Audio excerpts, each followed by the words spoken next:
बेटा, और मैं कितना इंतजार करूं? अब तो मैं तुम्हारा इंतजार करके थक गई। तुझे अपनी माँ की बिल्कुल भी याद नहीं आती क्या?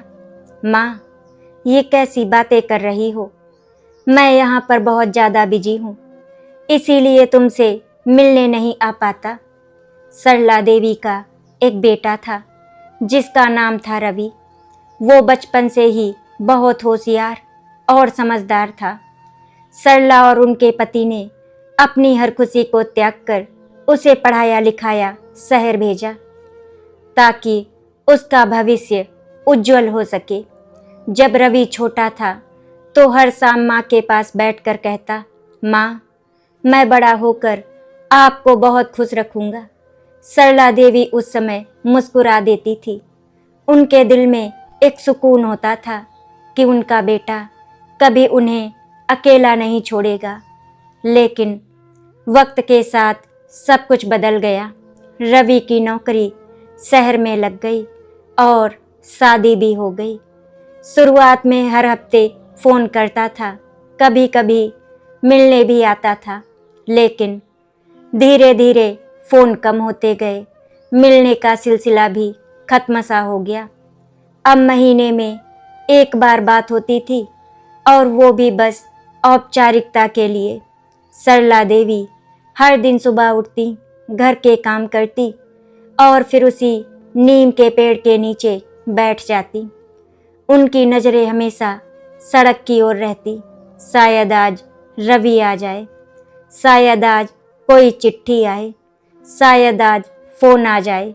लेकिन हर शाम उम्मीद के साथ शुरू होती और निराशा के साथ खत्म हो जाती।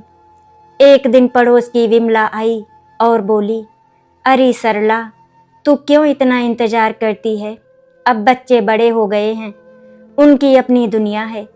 सरला देवी ने हल्की मुस्कान के साथ कहा, मुझे पता है विमला, लेकिन माँ का दिल है, उम्मीद करना नहीं छोड़ता। उस रात सरला देवी ने खाना भी ठीक से नहीं खाया। पुराना एल्बम निकाल कर बैठ गई। एक एक तस्वीर को ऐसे देख रही थी जैसे उन पलों को फिर से जी रही हूँ। रवि का बचपन, उसका स्कूल का पहला दिन, उसकी शरारतें, हर तस्वीर में एक दुनिया बसी थी जो अब सिर्फ यादों में रह गई थी। घर में सन्नाटा इतना गहरा था कि घड़ी की टिक टिक भी बहुत तेज सुनाई दे रही थी। उस सन्नाटे में सरला देवी का अकेलापन और भी ज़्यादा बढ़ जाता था। समय बीतता गया, लेकिन सरला देवी की दिनचर्या नहीं बदली। हर सुबह वही उम्मीद, हर शाम वही निराशा। एक दिन अचानक फ़ोन की घंटी बजी। सरला देवी दौड़कर फ़ोन के पास गई। दिल जोर जोर से धड़क रहा था। उन्होंने फ़ोन उठाया। हेलो बेटा, दूसरी तरफ से रवि की आवाज़ आई। माँ, मैं बहुत व्यस्त हूँ, बस बताने के लिए फ़ोन किया है कि इस बार मैं नहीं आ पाऊँगा, ऑफिस का बहुत काम है। सरला देवी ने धीमे स्वर में कहा, कोई बात नहीं बेटा, अपना ध्यान रखना, और फ़ोन कट गया। उनकी आंखों में आंसू आ गए, लेकिन उन्होंने खुद को संभाल लिया। वो जानती थी कि रोने से कुछ नहीं बदलने वाला, लेकिन दिल था कि मानता ही नहीं था। उसी दिन गांव में एक नई लड़की आई जिसका नाम पूजा था। वो पास के स्कूल में अध्यापिका बनकर आई थी। पूजा ने जब सरला देवी को अकेले बैठे देखा तो उसके मन में एक अपनापन जागा। वो उनके पास गई और बोली, नमस्ते आंटी, मैं नई आई हूँ गांव में। सरला देवी ने मुस्कुराकर उसका स्वागत किया। धीरे धीरे पूजा रोज उनसे मिलने आने लगी। वो उनसे बातें करती, उनके साथ चाय पीती और उनकी उदासी को कम करने की कोशिश करती। एक दिन पूजा ने पूछा, आंटी, आप अकेली क्यों रहती हैं? सरला देवी ने हल्की आवाज में कहा, अकेली नहीं हूँ बेटा, मेरा बेटा है, बस दूर रहता है। पूजा ने उनकी आंखों में छुपा दर्द महसूस किया, लेकिन कुछ नहीं बोली। उसने तय किया कि वो सरला देवी के जीवन में फिर से खुशियाँ लाने की कोशिश करेगी। अब सरला देवी के दिन थोड़े बदलने लगे थे। पूजा के आने से उनके चेहरे पर मुस्कान लौटने लगी थी, लेकिन दिल के एक कोने में अभी भी वही खालीपन था, अपने बेटे की कमी। एक दिन पूजा ने कहा, आंटी क्यों ना आप शहर चले मेरे साथ अपने बेटे के पास। सरला देवी कुछ पल चुप रहीं, फिर बोली, नहीं बेटा, जहाँ अपनापन ना हो वहाँ जाना अच्छा नहीं लगता। पूजा ने उनकी बात समझ ली। उसे एहसास हुआ कि अकेलापन सिर्फ किसी के दूर होने से नहीं होता, बल्कि उस दूरी में छुपे खालीपन से होता है। बहुत देर तक जागती रहीं। उन्होंने सोचा, क्या सच में उनका बेटा उन्हें भूल गया है या फिर जिंदगी की भागदौड़ में कहीं खो गया है। नीम के पेड़ के नीचे बैठकर उन्होंने आसमान की ओर देखा। सितारे वैसे ही चमक रहे थे जैसे पहले चमकते थे, लेकिन अब उन्हें देखने वाला दिल बदल चुका था। दिन धीरे धीरे बदल रहे थे, लेकिन सरला देवी के मन का खालीपन पूरी तरह भर नहीं पा रहा था। पूजा के आने से उनके जीवन में एक हल्की सी रोशनी जरूर आई थी, जैसे घने अंधेरे में कहीं दूर एक दीपक जल रहा हो, लेकिन उस रोशनी के पीछे छुपी हुई परछाइयाँ अभी उनका पीछा नहीं छोड़ती थी। हर शाम जब सूरज ढलता और आंगन में नीम के पेड़ की छाया लंबी होती जाती, तब सरला देवी का मन फिर से अतीत की गलियों में भटकने लगता। उन्हें याद आता कि कैसे उनके पति शाम को खेतों से लौटते थे, कैसे रवि दौड़कर उनके गले लग जाता था और कैसे पूरा घर हंसी खुशी से भर जाता था। अब वही आंगन था, वही दीवारें थी, लेकिन उनमें बस सन्नाटा गूंजता था। पूजा अब उनके जीवन का एक हिस्सा बन चुकी थी। वो रोज स्कूल से लौटकर सरला देवी के पास आ जाती, उनके साथ बैठकर बातें करती, कभी कभी खाना भी बना देती। सरला देवी उसे अपनी बेटी की तरह मानने लगी थी। एक दिन पूजा ने देखा कि सरला देवी पुराने कपड़ों को तय कर रही हैं, जिनमें कुछ छोटे छोटे कपड़े भी थे। उसने पूछा, आंटी ये किसके हैं? सरला देवी ने उन कपड़ों को अपने सीने से लगा लिया और बोली, ये मेरे रवि के बचपन के कपड़े हैं, मैं इन्हें कभी फेंक नहीं पाई। उनकी आवाज में एक अजीब सी कंपकपी थी, जैसे हर शब्द के साथ एक दर्द बाहर निकल रहा हो। पूजा ने कुछ नहीं कहा, बस उनके पास बैठ गई और उनका हाथ पकड़ लिया। उस स्पर्श में एक सुकून था जो शब्दों से कहीं ज्यादा गहरा था। उसी रात सरला देवी ने एक फैसला लिया। उन्होंने सोचा कि अब वो अपने दिल की बात रवि से कहेंगी। अगले दिन सुबह उन्होंने बहुत हिम्मत जुटाकर अपने बेटे को फ़ोन किया। फ़ोन काफ़ी देर तक बजता रहा, फिर आखिरकार रवि ने उठाया। हाँ माँ बोलो, मैं मीटिंग में हूँ, जल्दी बोलो, उसने जल्दबाजी में कहा। सरला देवी कुछ पल चुप रही, फिर धीमे स्वर में बोली, बेटा बस तुमसे बात करने का मन था, बहुत दिन हो गए तुमसे बात नहीं हुई थी। रवि ने थोड़ी झुंझलाहट के साथ कहा, माँ मैंने कहा ना, मैं बहुत बिजी हूँ, बाद में बात करता हूँ, और फ़ोन कट गया। फ़ोन कटते ही सरला देवी के हाथ कांपने लगे, उनकी आंखों से आंसू बहने लगे, लेकिन इस बार उन्होंने उन्हें रोकने की कोशिश भी नहीं की। उन्हें लगा जैसे उनके और रवि के बीच की दूरी अब सिर्फ किलोमीटरों की नहीं, बल्कि भावनाओं की भी हो चुकी है। वो धीरे धीरे चलकर नीम के पेड़ के नीचे बैठ गईं और आसमान की ओर देखने लगी। आज उन्हें सितारे भी धुंधले नजर आ रहे थे। जब पूजा शाम को आई तो उसने सरला देवी को फिर उदास देखा। उसने पूछा, क्या हुआ आंटी? पहले तो सरला देवी ने कुछ नहीं कहा, लेकिन फिर उनका दिल भर आया और उन्होंने सब कुछ बता दिया। पूजा ने ध्यान से उनकी बातें सुनी और फिर बोली, आंटी कभी कभी लोग अपने जीवन में इतने उलझ जाते हैं कि उन्हें अपने रिश्तों की अहमियत समझ नहीं आती। लेकिन इसका मतलब ये नहीं कि वो आपसे प्यार नहीं करते। सरला देवी ने हल्की मुस्कान दी, लेकिन उनके दिल को अभी भी तसल्ली नहीं मिली थी। उस रात सरला देवी बहुत देर तक जागती रही। उन्होंने सोचा कि शायद गलती उनकी ही है। शायद उन्होंने ही रवि को इतना स्वतंत्र बना दिया कि अब उसे उनकी जरूरत ही महसूस नहीं होती। लेकिन फिर उनके मन में एक सवाल उठा, क्या माँ का प्यार भी कभी किसी के लिए बोझ बन सकता है? इस सवाल का जवाब उनके पास नहीं था, लेकिन इसने उनके दिल को और भी भारी कर दिया। अगली सुबह जब सूरज की किरणें आंगन में फैली तो सरला देवी ने एक नया निर्णय लिया। उन्होंने सोचा कि अब वो अपनी जिंदगी को सिर्फ इंतजार में नहीं बिताएंगी। वो पूजा के साथ मिलकर कुछ ऐसा करेंगी जिससे उनका मन भी लगा रहे और उनका अकेलापन भी कम हो। उन्होंने पूजा से कहा, बेटा, क्यों ना हम गांव के बच्चों को पढ़ाएं?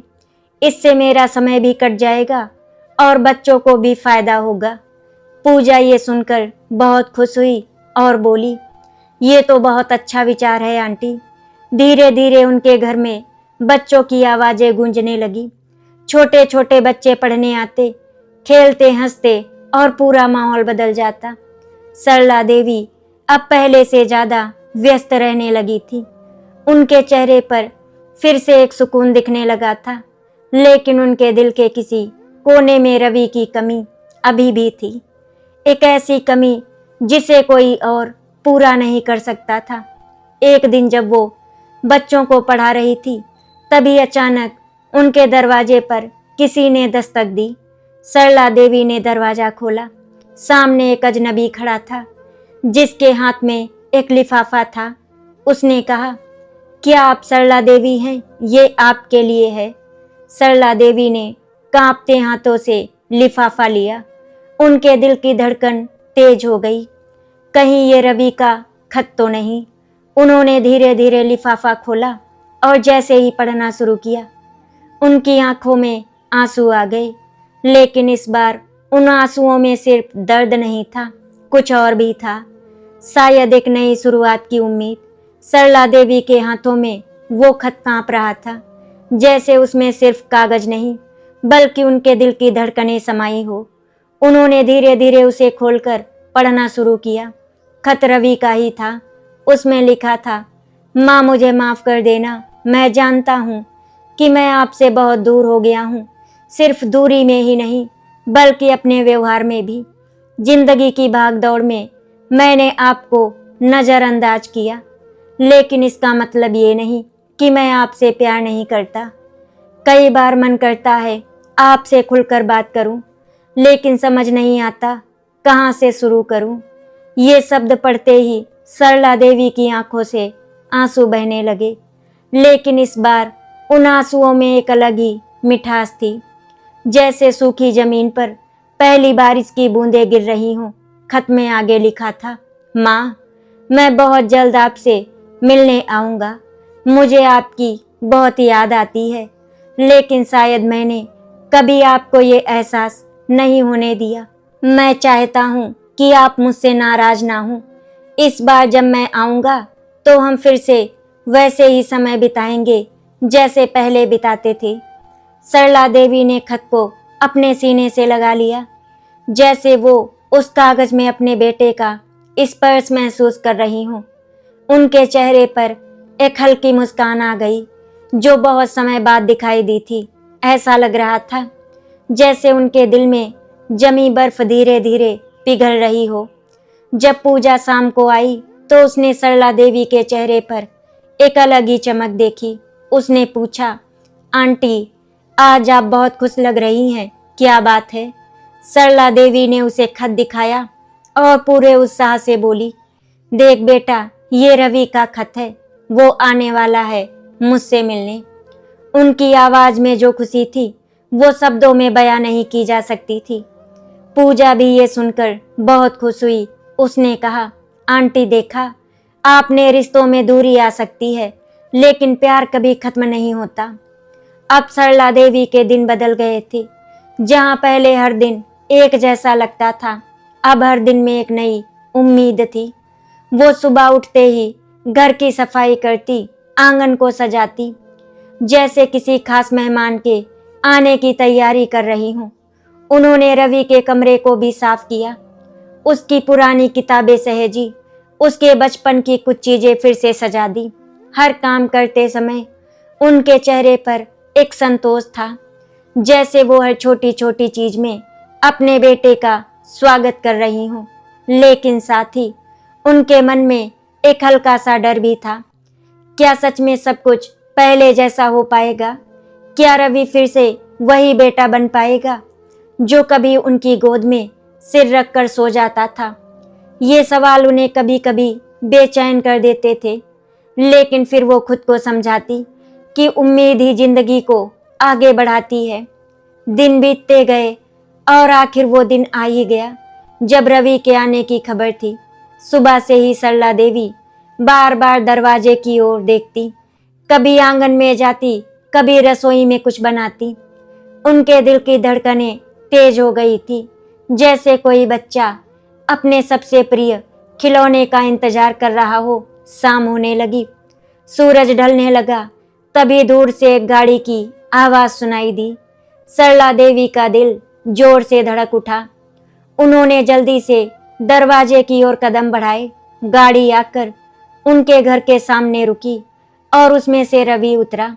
रवि को सामने देखकर सरला देवी कुछ पल के लिए ठिठक गई। उनका दिल भर आया, आंखों से आंसू बहने लगे। रवि भी अपनी मां को देखकर भावुक हो गया। वो दौड़कर उनके पास आया और उनके पैरों में झुक गया। सरला देवी ने उसे उठाकर गले से लगा लिया। वो पल जैसे समय में ठहर गया था। एक माँ और बेटे के बीच का प्यार जो दूरी के बावजूद कभी खत्म नहीं हुआ। लेकिन उस गले मिलने के पीछे कुछ अनकहे भाव भी थे, कुछ सवाल, कुछ शिकायतें और बहुत सारी भावनाएं जिन्हें अभी शब्दों में बदलना बाकी था।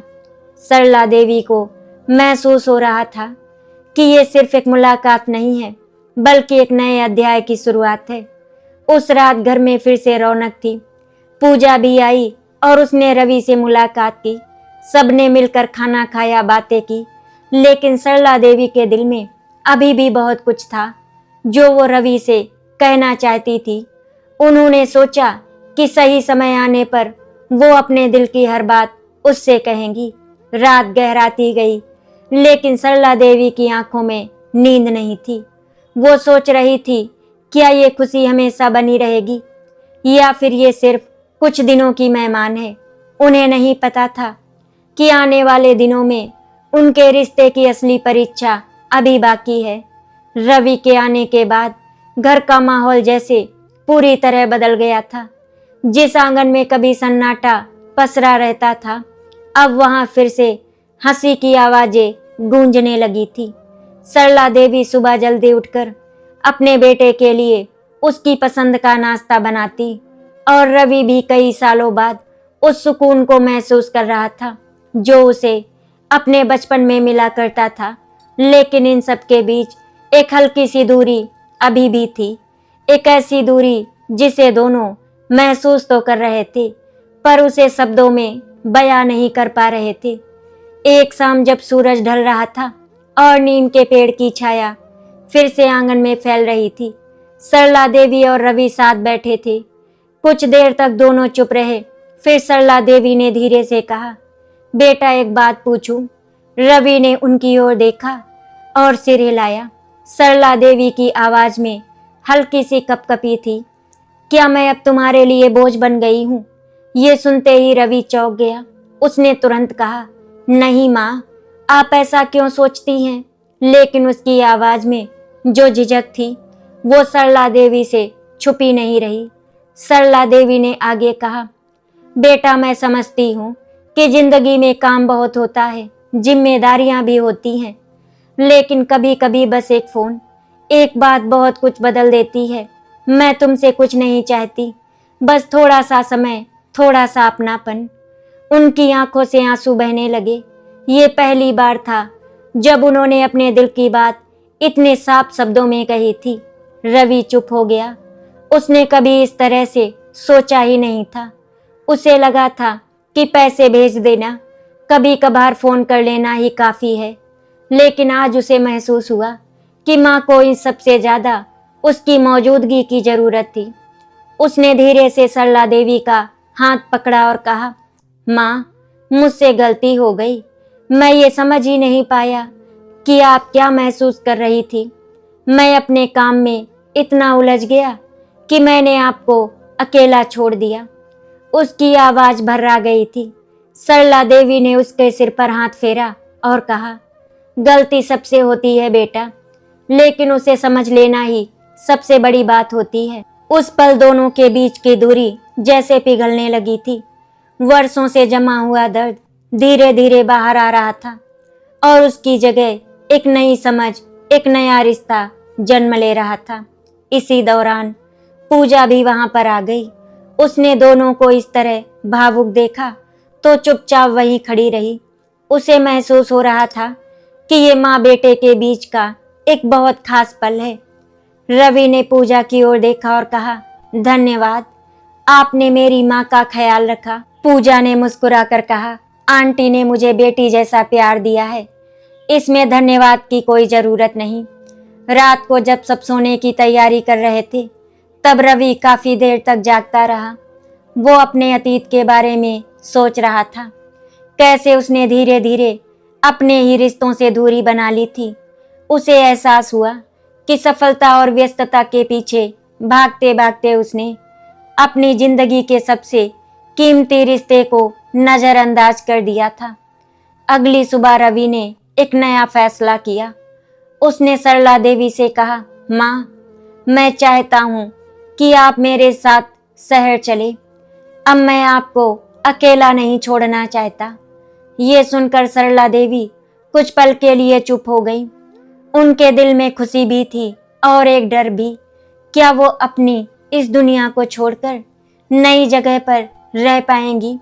उन्होंने धीरे से कहा, बेटा, मैं तुम्हारे साथ चलने को तैयार हूँ, लेकिन क्या तुम्हारी दुनिया में मेरे लिए जगह है? रवि ने बिना एक पल गवाए कहा, माँ, मेरी दुनिया तो आपसे ही शुरू होती है। ये सुनकर सरला देवी की आंखों में आंसू आ गए, लेकिन इस बार ये आंसू खुशी के थे। उन्हें लगा जैसे उनका खोया हुआ रिश्ता फिर से मिल गया हो। लेकिन कहीं न कहीं उनके मन के कोने में एक सवाल अभी भी बाकी था। क्या शहर की भागदौड़ में ये अपनापन हमेशा बना रहेगा, या फिर समय के साथ सब कुछ फिर से बदल जाएगा?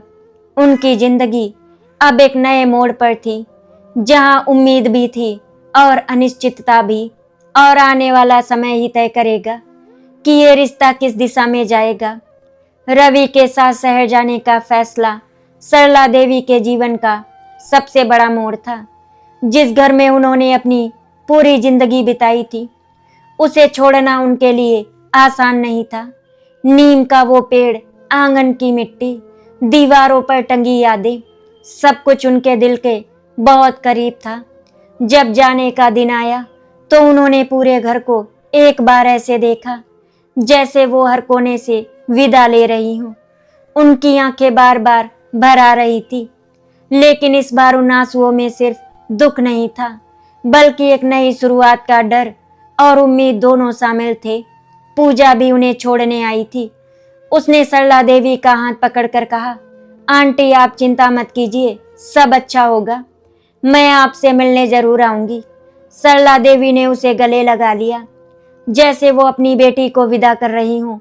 शहर की जिंदगी गांव से बिल्कुल अलग थी। ऊंची ऊंची इमारतें, तेज रफ्तार गाड़ियां, हर किसी के चेहरे पर एक अजीब सी जल्दबाजी। ये सब सरला देवी के लिए नया और थोड़ा डरावना था। रवि का घर बहुत अच्छा और बड़ा था, लेकिन उसमें वो अपनापन नहीं था जो उनके पुराने घर में था। रवि की पत्नी नीतू ने उनका स्वागत तो किया, लेकिन उसके व्यवहार में वो गर्मजोशी नहीं थी जिसकी सरला देवी को उम्मीद थी। उसने औपचारिक तरीके से कहा, नमस्ते मम्मी जी, और फिर अपने काम में लग गई। सरला देवी ने मुस्कुराकर जवाब दिया, लेकिन उनके दिल में एक हल्की सी कसक रह गई। शुरुआत के कुछ दिन ठीक रहे। रवि कोशिश करता कि वो अपनी माँ के साथ समय बिताए, उनके साथ बैठकर बातें करे, लेकिन धीरे धीरे उसकी व्यस्तता फिर से बढ़ने लगी। ऑफिस का काम, मीटिंग्स और शहर की भागदौड़, इन सब के बीच वो फिर से उलझता चला गया। नीतू भी अपने काम और अपनी दुनिया में व्यस्त रहती थी। घर में सब कुछ था, सुविधाएं, आराम, लेकिन फिर भी सरला देवी को एक अजीब सा खालीपन महसूस होने लगा। वो दिन भर घर में अकेली रहती, कभी खिड़की से बाहर देखती तो कभी टीवी चलाकर बैठ जाती, लेकिन उनका मन कहीं नहीं लगता था। उन्हें अपने गांव का आंगन याद आता, बच्चों की आवाजें याद आती और सबसे ज्यादा पूजा की बातें याद आती। वहां उनका समय कैसे गुजर जाता था उन्हें पता ही नहीं चलता था, लेकिन यहाँ हर पल जैसे भारी हो गया था। एक दिन उन्होंने हिम्मत करके नीतू से कहा, बेटा अगर तुम्हें ठीक लगे तो मैं कुछ बच्चों को पढ़ाना शुरू कर दूं, इससे मेरा मन भी लगा रहेगा।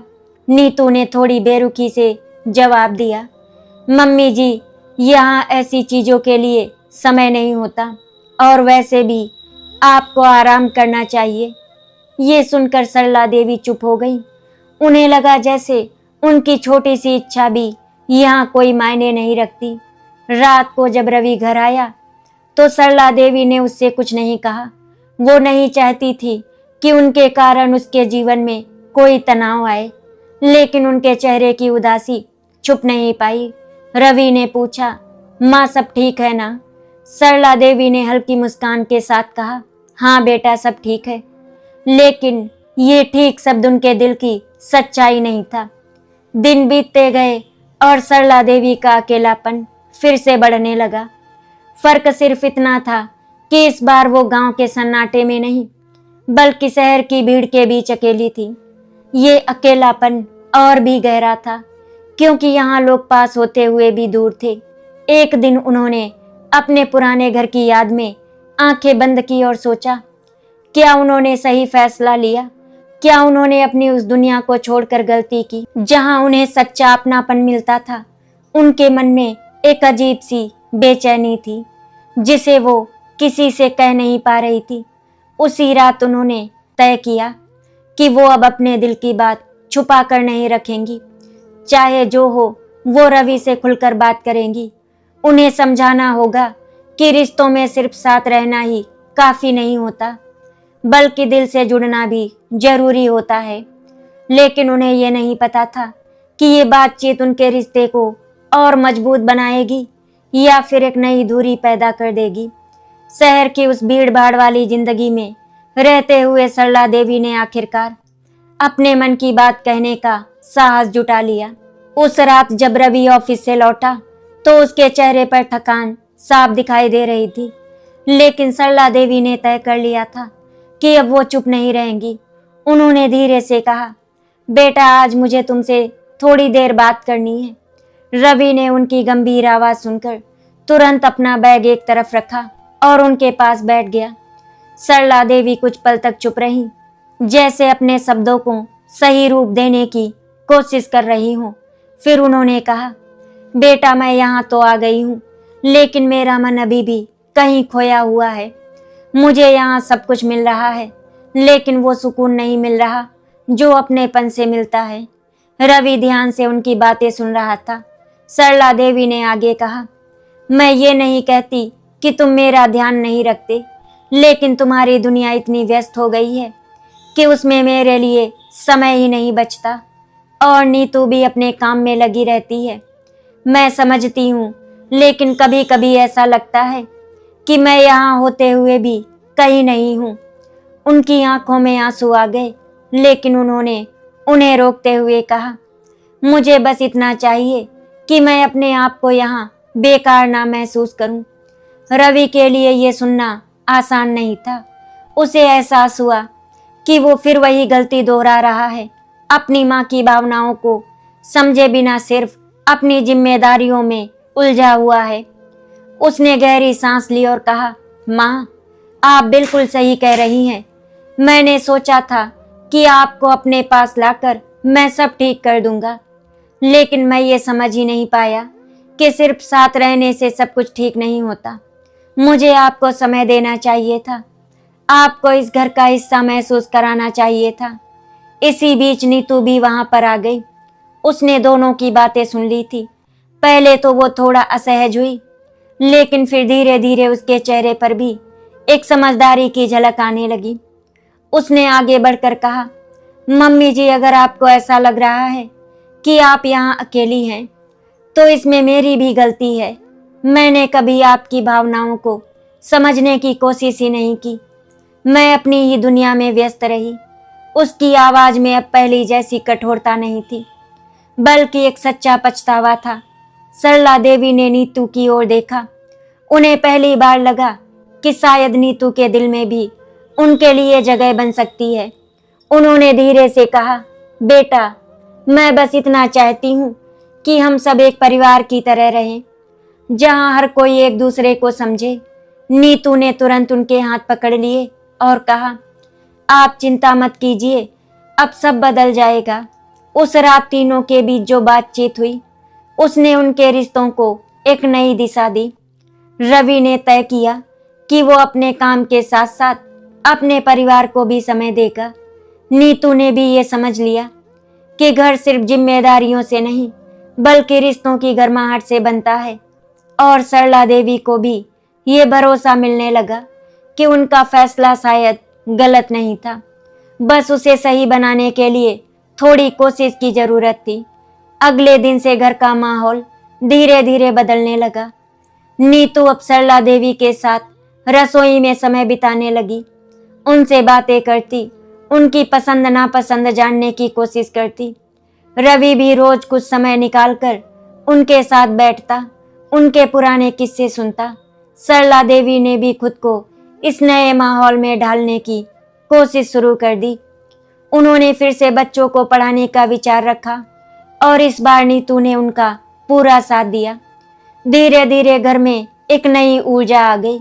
सरला देवी का अकेलापन अब कम होने लगा था। उन्हें महसूस होने लगा कि रिश्तों को सिर्फ निभाना ही नहीं, बल्कि उन्हें समझना और समय देना भी जरूरी होता है। लेकिन जिंदगी की कहानी यहीं खत्म नहीं होती, क्योंकि हर रिश्ते की तरह इस रिश्ते की भी एक अंतिम परीक्षा बाकी थी। एक ऐसी परीक्षा जो ये तय करेगी कि ये बदला हुआ अपनापन हमेशा के लिए रहेगा या फिर समय के साथ फिर से खो जाएगा। समय धीरे धीरे अपनी रफ्तार से आगे बढ़ता गया, लेकिन इस बार सरला देवी की जिंदगी में बदलाव स्थायी होता नजर आ रहा था। जो घर कभी उन्हें पराया सा लगता था, अब वही घर उनके अपनेपन की खुशबू से भरने लगा था। सुबह की शुरुआत अब अकेलेपन से नहीं, बल्कि रसोई में नीतू के साथ हंसी मजाक से होती थी। रवि भी अब पहले जैसा नहीं रहा था। वो अपने काम के बीच से समय निकालकर माँ के पास बैठ जाता, उनके साथ चाय पीता और उनके पुराने दिनों की बातें सुनता। इन छोटे छोटे पलों ने सरला देवी के दिल के खालीपन को धीरे धीरे भरना शुरू कर दिया था। कुछ ही दिनों में सरला देवी ने आसपास के बच्चों को पढ़ाना भी शुरू कर दिया। नीतू ने खुद पड़ोसियों से बात करके बच्चों को बुलाया। अब हर शाम घर में बच्चों की आवाजें गूंजने लगी, कभी पढ़ाई की, कभी हंसी की, तो कभी शरारतों की। सरला देवी जब बच्चों को पढ़ाती तो उनके चेहरे पर एक अलग ही चमक होती, जैसे उन्हें फिर से अपने जीवन का उद्देश्य मिल गया हो। ये वही चमक थी जो कभी उनके गांव के घर में दिखाई देती थी। फर्क बस इतना था कि अब वो खुशी उनके साथ शहर में भी आ गई थी। एक दिन अचानक पूजा का फोन आया। उसकी आवाज सुनते ही सरला देवी की आंखों में खुशी के आंसू आ गए। पूजा ने बताया कि वो कुछ दिनों के लिए शहर आ रही है और उनसे मिलने जरूर आएगी। जब पूजा घर पहुंची और उसने सरला देवी को इस नए रूप में देखा, खुश, संतुष्ट और आत्मविश्वासी, तो उसके चेहरे पर भी संतोष की मुस्कान आ गई। उसने कहा, आंटी, अब आप बिल्कुल वैसी ही लग रही हैं जैसा मैंने आपको गांव में पहली बार देखा था। लेकिन इस बार आपके चेहरे पर अकेलापन नहीं, बल्कि सुकून है। सरला देवी ने मुस्कुराकर कहा, बेटा, ये सब तुम्हारी वजह से ही संभव हुआ है। अगर तुम उस समय मेरा सहारा ना बनती तो शायद मैं कभी इस बदलाव को स्वीकार ही नहीं कर पाती। पूजा ने विनम्रता से सिर झुका लिया, लेकिन उसके दिल में एक खुशी थी कि उसने किसी के जीवन में इतना बड़ा फर्क ला दिया। उसी शाम पूरा परिवार एक साथ बैठा था। सरला देवी, रवि, नीतू और पूजा, चारों के बीच हंसी मजाक चल रहा था और घर में एक सच्चे परिवार की गर्माहट महसूस हो रही थी। उस पल सरला देवी ने महसूस किया कि अकेलापन सिर्फ लोगों की कमी से नहीं होता, बल्कि दिलों के दूर होने से होता है। और जब दिल जुड़ जाते हैं तो कोई भी दूरी मायने नहीं रखती। रात को जब सब लोग सोने चले गए तो सरला देवी खिड़की के पास खड़ी होकर बाहर आसमान को देखने लगी। शहर के शोर के बीच भी उन्हें एक अजीब सा सुकून महसूस हो रहा था। उन्होंने मन ही मन सोचा, जिंदगी ने उन्हें बहुत कुछ सिखाया है। कभी कभी रिश्तों में दूरियां भी आ जाती हैं, लेकिन अगर उन्हें समझदारी और प्यार से संभाला जाए तो वही रिश्ते फिर से मजबूत बन सकते हैं। उन्होंने ये भी समझ लिया था कि अकेलापन एक स्थायी स्थिति नहीं है, ये एक एहसास है जो समय और परिस्थितियों के साथ बदल सकता है। जरूरत होती है तो बस थोड़ी सी समझ, थोड़े से धैर्य और सच्चे प्रयास की। सुबह की पहली किरण जब कमरे में आई तो सरला देवी ने एक नई ऊर्जा के साथ अपनी आंखें खोली।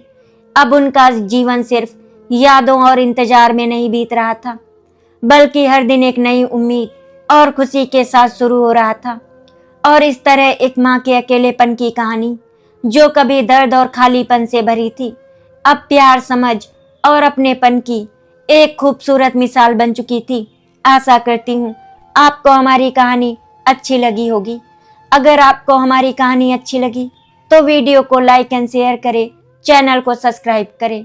वीडियो देखने के लिए आपका धन्यवाद।